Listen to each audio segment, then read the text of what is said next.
All right. Welcome back to the GSMC Wrestling Laureate podcast, brought to you by the GSMC Sports Network. I'm your host, Eric Rodriguez, here every Monday through Friday, 8 p.m. Pacific time, 11 p.m. Eastern time. Here to talk about everything in terms of professional wrestling.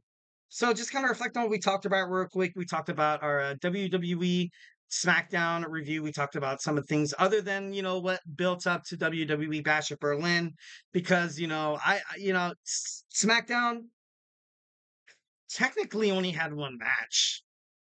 To be honest, they really honestly did have one match at Bash of Berlin, because mostly they were you had the WWE Women's Tag Team Champions Bianca Belair and Jade Cargill, kind of they were in the mix, but overall it's it wasn't like a singles competition thing, what I'm trying to say. Um, all right. Yeah, let's go ahead and jump on into our next segment, WWE Monday Night Raw. Let's go ahead and get through this. But before we do any of that, I want to remind you guys to hit up that tips and donations link. Also, hit up that super chat to give super thanks. Whether if you got a burning question or if you just have something on your mind that you want to get off your chest, this show is all about keeping the conversation alive, keeping it, keep the party going in terms of, podcasting, making sure your voice is part of the mix. So don't be shy. Drop your thoughts, drop your comments inside the chat. And if you really want to make sure your comment gets noticed, make sure you use that super chat. It's that $sign below that chat box. Send in that message. It'll guarantee that it'll be featured on the show. Plus, it's a great way to make sure this podcast keeps going. Keep all this wrestling content that you guys love so damn much. Keep it alive. Let's keep it alive. So absolutely, before anything happens, just want to make sure that you guys know that you guys are appreciated. We are absolutely 110% super grateful for each and every one of you guys who follow us here daily on the GSMC Sports Network. Your support makes all the difference. So let's keep the conversation going. Let's send those super chats, those super stickers, because you guys are super awesome. And together we'll make sure the show is bigger, better, and stronger than ever. But if the super chat is not your thing, we are still at the GSMCpodcast.net. Hit up that super chat. Hit up the tips. Damn it. Hit up the tips and donations link at the GSMCpodcast.net. Tell me what you like. Tell me what you don't like. Superman punch that like and subscribe button to the show. Follow the show. Follow the network here in the GSMC Sports Network. We do love a lot of peace, love, and positivity 1,010% of the time. So yeah, don't be shy. Tell me how you feel. Tell me how you feel. And don't be sorry. Just do it. Just make it like Nike and just do it. Just do it. All right, Monday Night Raw. We are live tonight in Denver, Colorado, where you saw WWE NXT No Mercy take place at the Ball Arena. Of course, that's where you see the Nikola Jokic and the Denver Nuggets play on when the NBA season is in full swing. But I tell you what is in full swing. It's the NFL season. Man, it's football's back. Football is back, baby. Can't wait to find out who's going to. I don't know if there's any Kansas City Chiefs fans out there, and I don't hate that that there are. I'm a New York Giants fan, so most likely it's going to be a pretty grim season. I'm just hoping for more than 5 wins. That's shooting low. I'm holding my standards pretty low because I know my team. I love my team. I love my team. I just they're in the NFL right now. If you don't have a top elite quarterback like your Josh Allen, Lamar Jackson, Patrick Mahomes, Justin Herbert, if you don't have a top elite quarterback, I feel like Daniel Jones is right there. I feel like he's right there. I feel like the New York Giants, they're not going to have that much of a bad season as people, are going to predict. But I don't know. It's just, hoping for the Giants.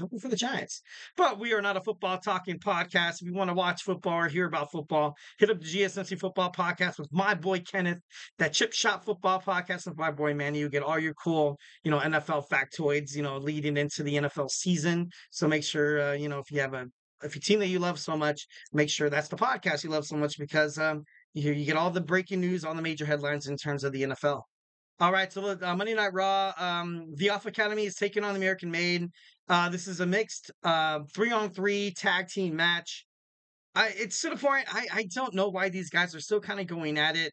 I feel like Alpha Academy, they need a place. I feel like this win is pivotal. They have to win. If you see Otis, Tozawa, and Maxime Dupree accept another loss this week, it's gonna be bad. They might as well just leave WWE. And I'm not trying to say that to like be like, oh, damn, Eric, you're a little harsh there. But like WWE creative, if you can't do something right now with the superstars, like it's I don't know. The American made, the Creed brothers are successful. They're really, really good. Last week you saw Augie Nile being attacked by Nikki Cross of the Wyatt Six. Are they going to get into it again? Is it going to be the same thing? Basically, a rerun of what happened in last week? Is it going to be a wash, rinse, and repeat over and over again? Are we going to see the Wyatt Six attack the Creed brothers and Ivy Nile? Honestly, I love it whenever the Wyatt Six do come out. Obviously, my man Bray Wyatt up there. But it's to the point where, like, if it's just going to be the same thing happening over and over again, like, something needs to change. Something needs to be different. Better promotional, better bookings. I could see a promotion right here where if you do have the Y86 come out, and I'm just kidding. I think it's going to be all failure. I'm just kidding. No, I'm just kidding. No, just kidding. JK LOLs. But I don't know. I just want to see something different. And I feel like the wrestling fans right now are too, especially on WWE Raw. You're getting a lot of repetitive nature here, especially with the Drew McIntyre and CM Punk. I had so much hope on the promo that Drew McIntyre cut last week. And then once again, he was attacked by CM Punk. He's, they're going to be on Monday Night Raw tonight as well. Same things are probably if it happens again where one of them cuts a promo and the other one attacks the other one, he's like, I'm not going anywhere. Drew McIntyre's like, hey, I'm not going anywhere. I'll challenge you to a cage match at bad blood, like it's we've all seen it before. Something big needs to happen between these two superstars for it to kind of regain its nature of unpredictability. I know a lot of people hate on the word unpredictability in terms of talking about professional wrestling because it is choreographed, it is scripted, but it's all gravy, baby. It's all great. But this needs to be done well.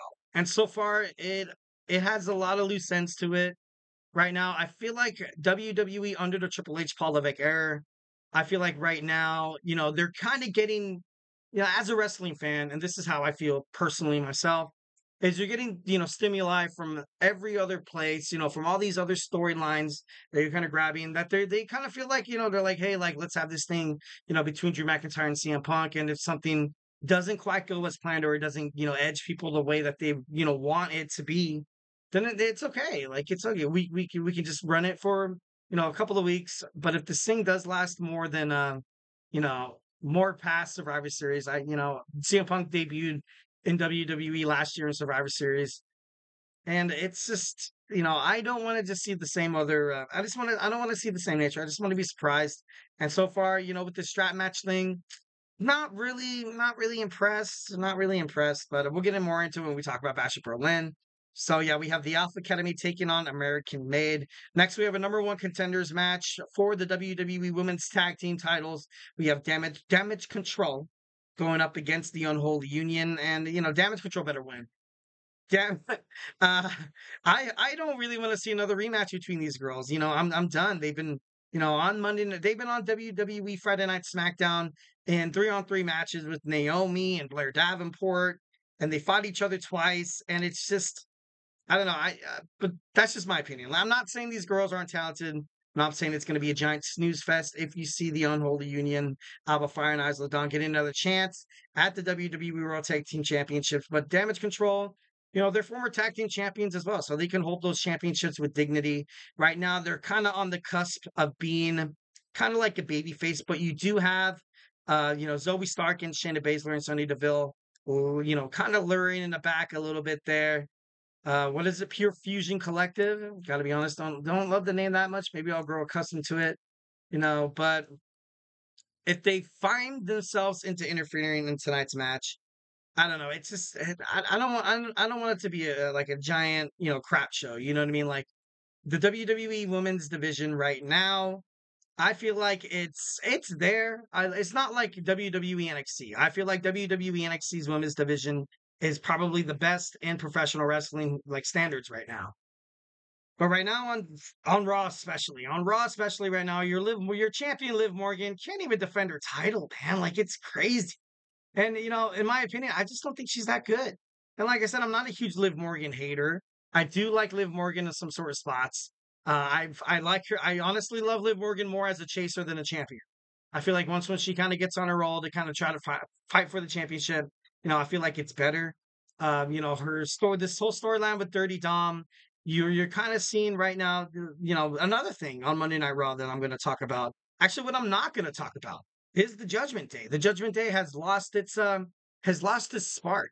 With the departure of Damian Priest and Rhea Ripley, like it's not really number one list anymore. I remember a couple podcasts ago talking about Monday Night Raw, and the preview and the review shows on Monday and Tuesdays. I would talk about the Judgment Day probably for like 8 or 10 minutes. But now this is probably all I'm going to talk about Judgment Day. I don't know. I just feel like overall, something on Monday Night Raw, especially heading into the Netflix era, something's going to have to give. I feel like they kind of have 4 months to kind of, fix things, spruce things up before The Rock comes in and starts cleaning house. But I don't know. It's good. It's good content, but I feel like it could be better. I feel like it could be better. Next, we have Zelina Vega taking on Shayna Baszler. That match is, obviously going to be a W for Shayna Baszler. Or Zelina Vega finds a way to steal the win. But if Vega wins and Baszler loses, this pure fusion collective faction, it's going to be like damn near dead. It's going to be basically damn near dead because Sonya Deville created this faction about like a month ago. About a month ago. And so far, they just lost match after match. And if they win, they have to cheat. And you don't really get to see the athletic abilities of Shayna Baszler, Zoe Stark, or Sonya Deville. And overall, like you do create a faction, but there also needs to be some skill that comes in twine with that, like where you saw WWE Evolution, with Triple H and Batista and Ric Flair. All those guys had successful singles career. D-Generation X, Shawn Michaels, Triple H, even Damage Control when you had the successful Bailey. And right now, I feel like factions in terms of the women's division aren't really as successful as the men's. But although it is 1,010%, the talent is there. I'm not trying to create scrutiny between the men and women's division. I feel like the women's wrestling is, especially now, growing up during this new era of wrestling. As a wrestling fan, I feel like it's a main staple in trying to get viewers to basically attend and watch your show. Raw, SmackDown, NXT. NXT, obviously, it's killing it right now. But I just needed a little more love in the women's division here. Next, we have Ilja Dragunov taking on Dragon Lee against Dirty Dominik Mysterio. A triple threat match to see who gets that spot in that fatal four-way match. It's going to be exciting. My pick would probably be Ilja Dragunov. I feel like he's going to pick up the dub. Obviously him and the WWE Intercontinental Champion Braun Breaker has a lot of unfinished business. Last time we saw Dragunov was, he forfeit. Basically, he wasn't able. They stopped the match and Braun Breaker was able to pick up the victory. And it would be kind of cool to see each other, to see them kind of meet once again. Next, we have Sheamus taking on Ludvig Kaiser and Bronson Reed. Who's going to join Jey Uso and Pete Dunne at this point? I like the ovation that Ludwig Kaiser got on WWE SmackDown, but of course that was in Germany, so it's not the audience's feelings aren't really going to be reciprocated tonight on WWE Monday Night Raw. Bronson Reed is an absolute wrecking crew. If he makes it, I don't think he's going to be able to fight Braun Breaker one-on-one. It might be, there might be a part in the match where you kind of have a when they get rid of Jey Uso and Pete Dunne are outside of the ring elsewhere, and you see Bronson Reed staring dead in the eyes of Braun Breaker, staring from corner to corner, and you get Michael Cole's like, "Oh my God, these two heavyweights are going at each other! The ultimate badass against the Suna!" Like, I can see something like that. I can see something like that happening. Sheamus and Ludwig Kaiser have a lot of unfinished business left, so it's my, I feel like the thing that makes the most sense is Bronson Reed moving on. So that's my opinion, 1,010%. All right, guys. So that was my WWE Monday Night Raw preview. Now we're going to jump on into our WWE Bash of Berlin talk. We're going to talk about all the matches, maybe, future storylines and, what could make the WWE better in my opinion, 1,010%. So, hey, do not go anywhere.